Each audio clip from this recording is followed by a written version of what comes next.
Yeah.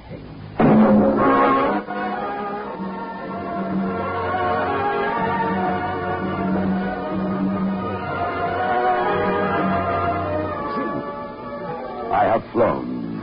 I have sailed. I have moved about this world of ours, and ever in search of the finest of its kind, we bring you the tops in spine chillers.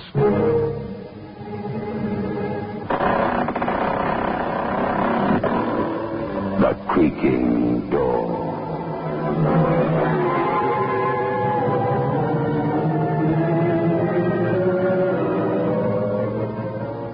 The manufacturers of State Express 3/5 Filter King cigarettes take pleasure in presenting The Creaking Door.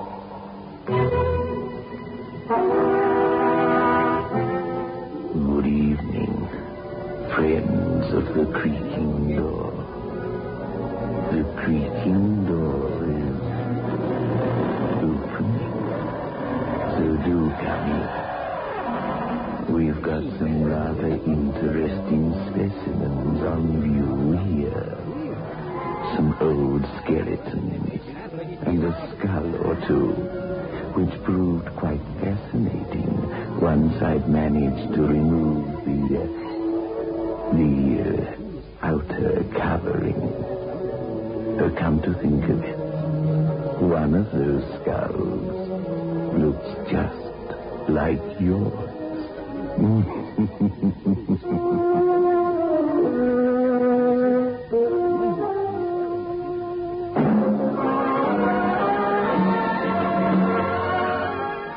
Move in world class. Get the taste of new smooth State Express 3/5s today. We promise you, it's the smoothest cigarette you can get.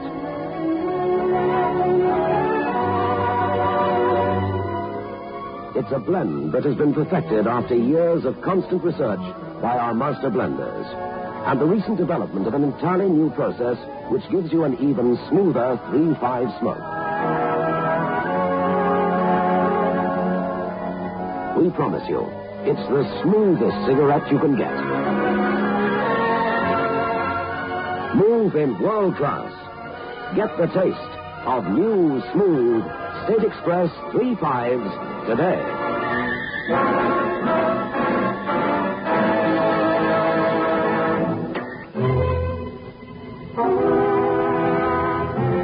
A gray stone building stands at the end of the alleyway.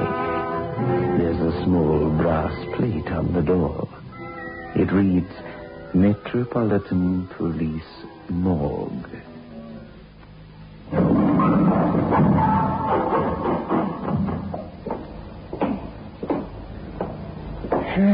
You don't miss much, do you, Tom? I mustn't miss anything, will you? I'm going to keep my job as a crime reporter.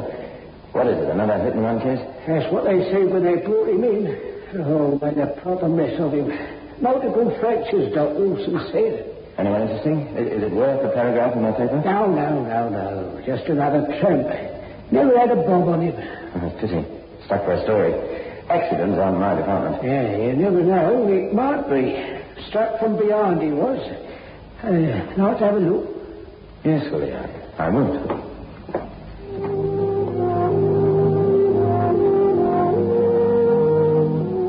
Although I'd been in that large, cold room many times, unlike Willie, I never felt completely at ease.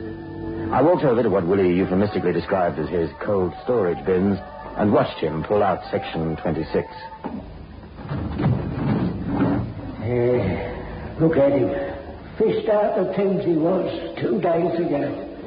Looked terrible when he first came in, but I cleaned him up like. We have lots of conversations without uttering a word. Yeah, I suppose you think I'm mad, Tom. No, not you, Willie. Not on your life. How did you get into this job? Oh, well, it's a long story, Tom. Hey, you see, I was gassed during the 14-18 war.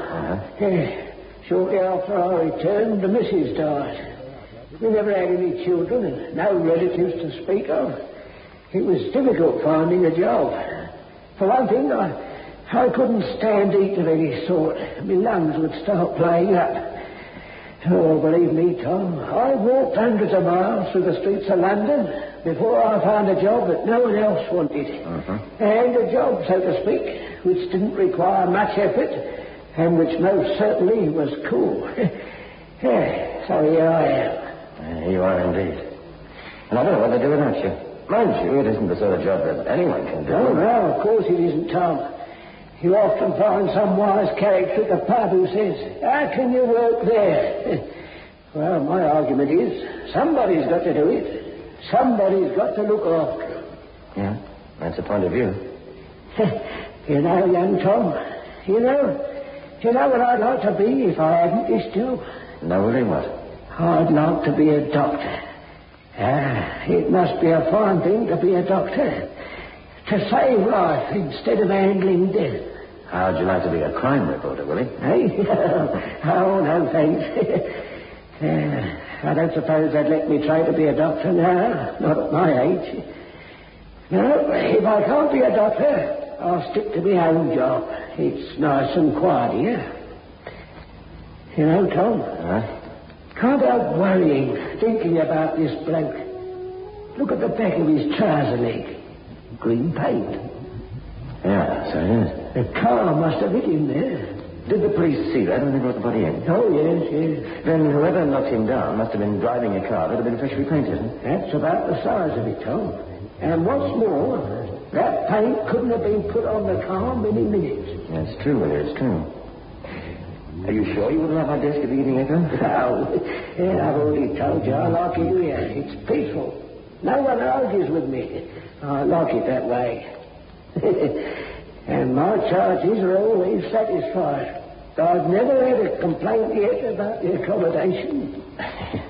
Aren't you ever going to retire, Willie? Yes, 5 months from now. Oh, not that I want to, mind. No, I'll be sorry leaving here. Oh, I'll be well taken care of. I'll put a tidy sum away, you know. Oh, would you like a cup of tea, Tom? I'm about to make myself up. No, thanks, Willie. I think I'll nip over to the police station. If I don't get a story soon, yours truly will be putting in an application for your job when you retire. Well, he was a character, all right. What a picturesque turn of phrase he had. To save life instead of handling death. I thought about his words as I walked a few hundred yards to the West London police precinct. Well. How's London's youngest and brightest crime reporter? A little sad. Yours truly, you know, if there's no news, it's bad news. Me no write about crime, me no eat. Do you know anything about the stiff who was knocked down tonight by a green-painted car? I just come from the morgue. Oh, so you've been talking to friend Willie, have you? Yes, the incident happened in your manner, Detective Sergeant Wallace. You better prepare to make a statement to the press. Oh, you must be hard up, Tom. A tramp gets knocked down and already a juicy murder's about to be written up. Yes, you're right, Ted. I am hard up. I must get a story. Yeah. Oh, just a minute, sure. He's a reporter still with you, Sergeant. He's one from the telephone. Yes, he is. It's for you, Tom. Oh, thanks. Hello? Hello? Speak up, caller. Hello? Sorry, Tom. It's Willie. Oh, you know, the municipal morgue. Yes. Tom. Yes, Willie, what's the matter? You sound as if... Tom, do me a favor, will you? What's that? Something funny's going on. I remembered you saying that you were going to the police station. Call in here on your way, will you? Well, yes, of course. I'm on my way now. Anything wrong? Wrong? Look, I may be old, Tom, but I'm not balmy, see? You're the most sane man I know. What's the trouble? It's about one of me charges. You're what? One of me customers. Oh. I know this sounds as though I'm going round the bend, but a few minutes ago I happened to be... Yes, Willie? Hello? Hello, you still there? Hello?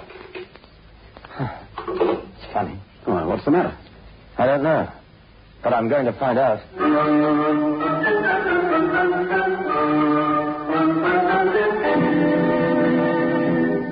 It could have been anything. The telephone line going dead. 70-year-old Willie getting so absent-minded as to forget to finish the telephone conversation. As I say, it could have been anything. But I wasn't prepared for what it really was. I got to the front door, and I knocked. I waited. I knew that Willie kept the gate locked always.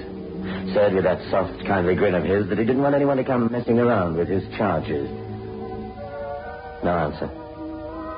I knocked again. Still no answering call from Willie. No croaking voice cheerfully saying, I'm coming, I'm coming. I tried the handle. And the gate opened.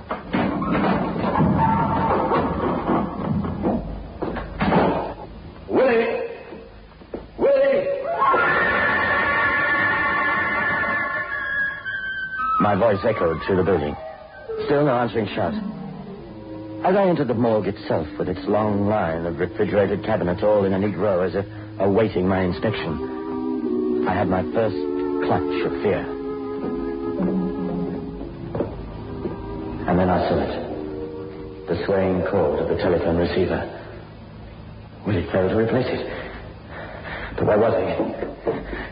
And then I had a crazy thought. He's in there. He's in one of those cabinets. Number 23. She's a peaceful-looking old lady. Death hasn't disturbed the serenity of her features. She isn't Willie. Number 24. A shrunken face gazed at me without recognition. Why should he recognize me? I've never seen a guy in my life before. Nor in his life either. Or death.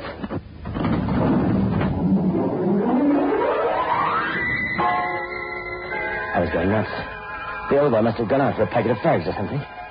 And then why should he telephone me at the police station? Why the swinging pendulum of the telephone receiver? What the... Who's there? Willie! Willie, stop playing hide and seek! Willie! No answer. The morgue was as silent as the cadavers it accommodated. Silent, did I say? Stop gagging, Willie. My nerves aren't so good. You sent for me. You said you wanted help. Come on, whatever you're hiding.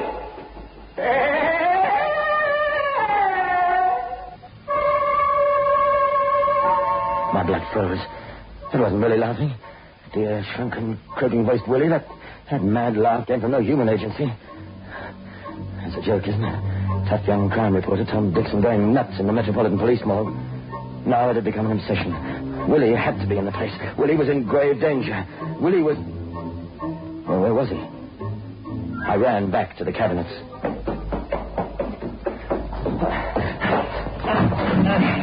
Not you, old chap. Sorry to disturb you. That's your Willie. Where are you, Willie? Where are you?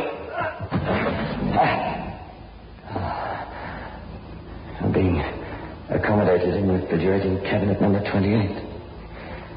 No, of course, you don't recognize me as you're lying there. How could you? You're dead.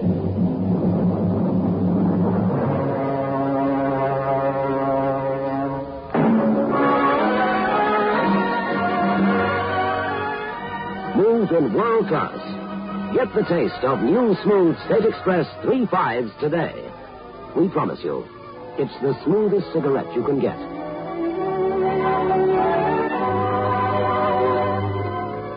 It's a blend that has been perfected after years of constant research by our master blenders. And the recent development of an entirely new process which gives you an even smoother 3.5 smoke. We promise you, it's the smoothest cigarette you can get. Smooth in world class. Get the taste of new, smooth State Express 3.5s today.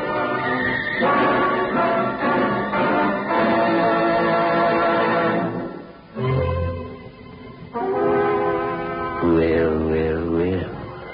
What an extraordinary pastime for our crime reporting friend to indulge in.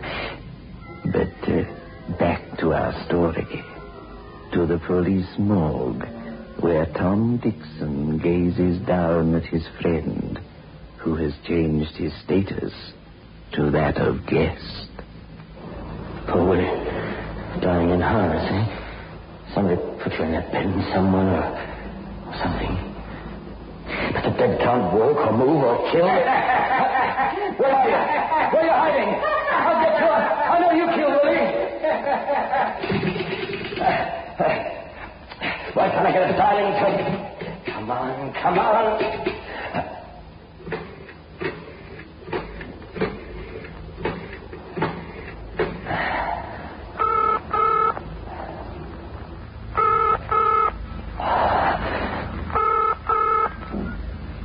West London CID, Zone Wallace speaking. Ted, I'm going to sit down.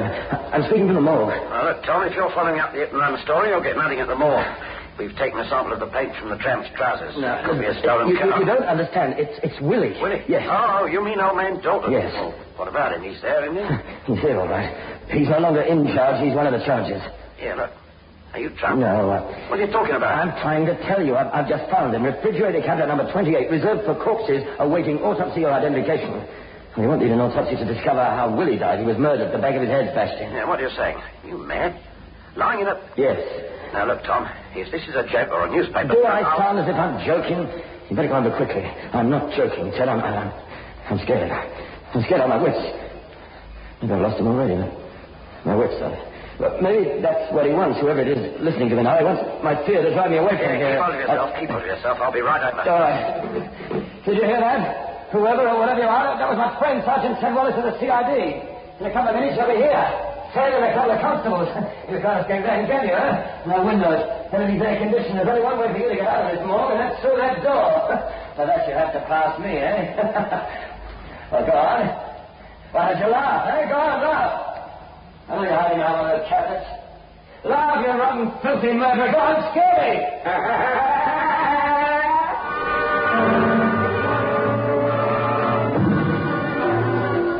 Maybe I shouldn't have challenged whoever it was. Scared. Every nerve in my body began to tremble. If I didn't pull myself together, I too would become a candidate for one of those cabinets for corpses. What was the matter with Ted Wallace? Why did it take so long? Then I saw it. In the fifth row of the cabinets was one that I pulled out and not replaced. It had contained the dead body of a man who must have been in his early 40s. Slowly it began to rise until it stood erect. It spoke. Go, mortal. Go. Leave the dead to the dead. You can't fool me. Let us rest in peace.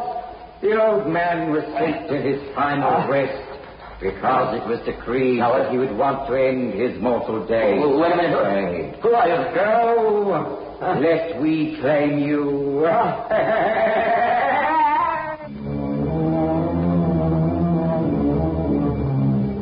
All crazy. I'm sure it was. But I became crazy, too. I could take it no more. Who was I to be the avenger of Willie's death? The sentinel guarding the gates of death. I ran.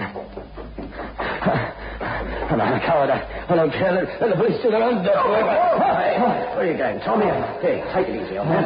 Thank heavens you're here. I'm sorry, Ted. I can't get hold of myself. Have you brought anyone with you? Yes, of course. 2 constables. Keep them here by the gate.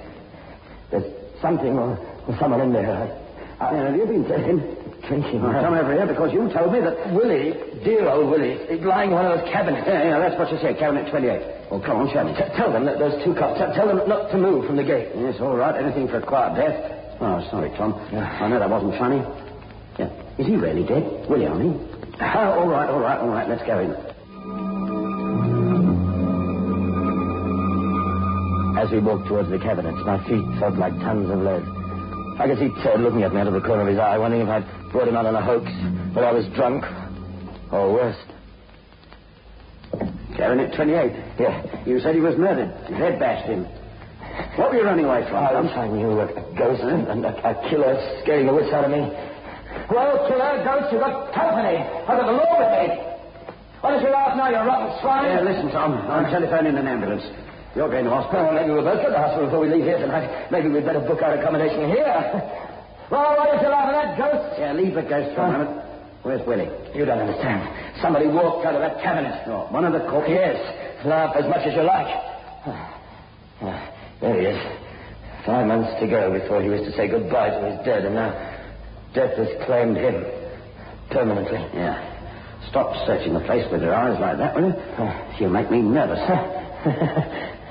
I'm making you nervous. You haven't had anything. Wait till our friend starts making with his laugh. All right. You satisfied that Willie's dead, eh? Yeah, I am. Just look at that scar. You see? Yeah. Do you think a ghost did that? I think we'd better all go back to the station. I'll keep these two... Are you crazy? You can't see that. What about the killer or whatever it is? He's here, hiding somewhere. Yes, I know. It was a corpse that stood up. Yes, Ted. You've hit the nail on the head. It was a corpse that wasn't a corpse, no? Someone who was supposed to be dead. Someone who had to get out of here because... Yes, they had to get out of here before they commenced an autopsy on his live body. Yes. Is that right? Is that why you killed Willie? Come on, Ted. What now? The fifth row. Come on, quick. This is it. That's what? No identification tag. This cabinet was supposed to be empty. And yet I saw a corpse stand up and frighten. Quick, back to the other one. All right. Now, look. There's supposed to be a corpse in this cabinet, but not the corpse of Willie Dawson. It says Arthur Hudson awaiting burial. Yeah. Well, now. Yes, now, just a minute. Let me open this. Yeah. And that's poor Willie, huh? Yeah. His shirt's off, one shoe, and that's when I must have interrupted the killer. And I thought it was a ghost. But don't you see, Ted? The undertakers would have arrived and poor Willie would have been buried as Arthur Hudson. Yes, and that means... That means the corpse that frightened me out of my wits was Mr. Hudson, who isn't a corpse. Yeah. Now look here, Tom. This sounds crazy. Now, look, sir. Even before I started getting scared, I couldn't search the morgue properly because I daren't go too far from the entrance or the exit, if you like. But now that our two friends are at the gate, we're going to search this place until we find friend Hudson. There's nothing here, Tom. He must have changed his hiding place when I ran like a scared rabbit. He must be in... Yes, he must be in one of those refrigerating cabinets. What do you mean, playing at being a corpse for the second time? That's it. We're going to get you. You'll swing for this. Right. Nothing there. Not the next one. Not there. What about this one? Yeah. Well, I'll be... Quite a bloom on your cheeks for the dead man. Get up, corpse. Get up, Chiller. Have you got him? Yes, here he is. He looks pretty, doesn't he, with his eyes closed? Yeah, careful, Tommy, maybe. Yeah, we'll soon see. What I've got to do is press his nostrils together like this. If he's dead, he won't mind. Like that. Stand up, ghost. Poor corpse. It's very cold, isn't it, without your clothes on? I'll bet you 100 to 1 this swine didn't bother about his fingerprints. Willie would be missing, not dead. He was killed 10 minutes before the morgue was due to shut for the night. Stop him! Hold on, Constable. They got him. Well, is your name Arthur Hudson? I'm arresting you for the murder. I'm cold. I'm shivering. Oh, cold, are you? I thought ghosts didn't feel the cold. Please, blanket or something that should rise in the blackest door. Please, I catch my death of cold. Oh, he'll catch his death of cold.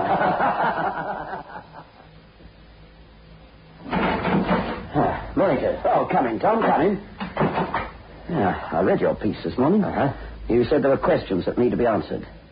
You said that there were likely to be sensational developments. That's right. Yeah, well, it's all in the bag. Arthur Hudson, an out-of-work actor, meets Dr. Herbert Williams. Williams had been struck off the medical register after being sentenced for a drug offence.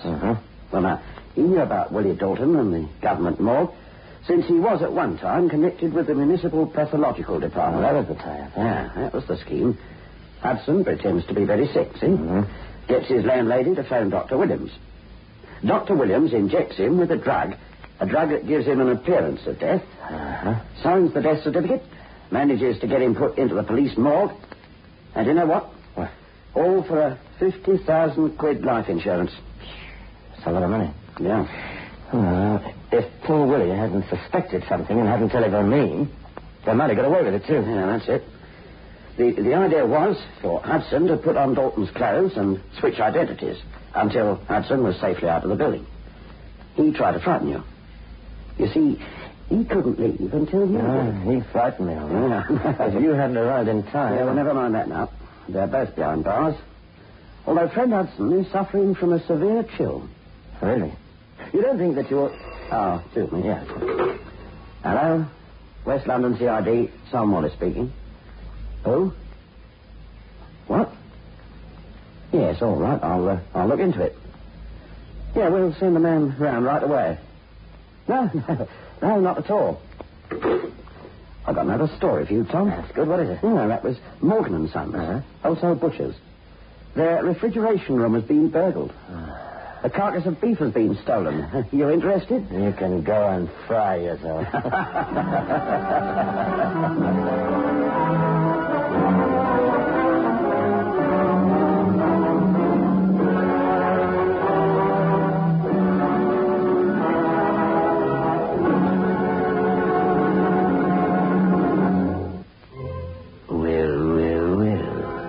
What a chilling experience for our young crime reporter. And as for that man Hudson, fancy giving poor old Willie Dalton such a cold reception. Actually, I don't think Mr. Hudson planned things very well, do you? The plan didn't have a ghost of a chance.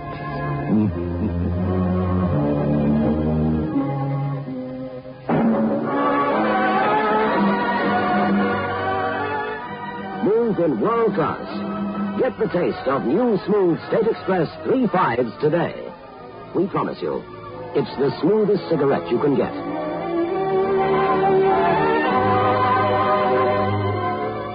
It's a blend that has been perfected after years of constant research by our master blenders.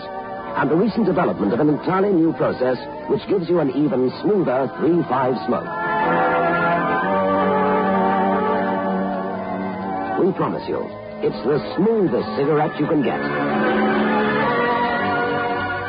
Smooth in world class. Get the taste of new, smooth State Express 3 5s today.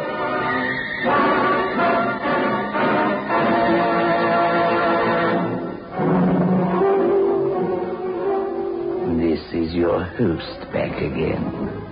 Just a reminder of our rendezvous next week. Where are we going?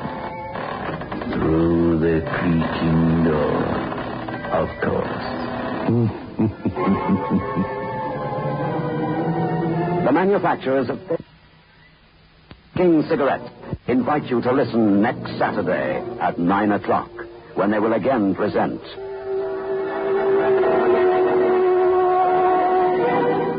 The Creaking Door.